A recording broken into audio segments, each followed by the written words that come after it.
ভিডিওটা শেষ পর্যন্ত দেখবেন। ভিডিওটা যদি ভালো লাগে একটা লাইক অবশ্যই করবেন। প্রস্রাবও তো চাপাইলো, আশেপাশে তো কোনো বাথরুমও দেখতে পাচ্ছিনি।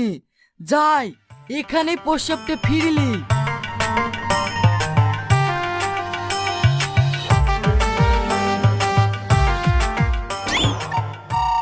আরে বাবা রে, মেঘনা ছাতি জল। ব্যাগটা দেখে তো মনে হয়েছে ভালোই মালপাতি আছে।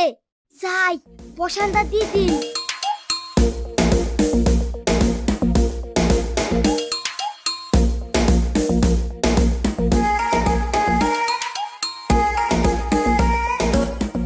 আমার মোবাইলটা কমনে গেল। আমার ব্যাগ নিয়ে চলে গেছে। এই দাঁড়া দাঁড়া দাঁড়া।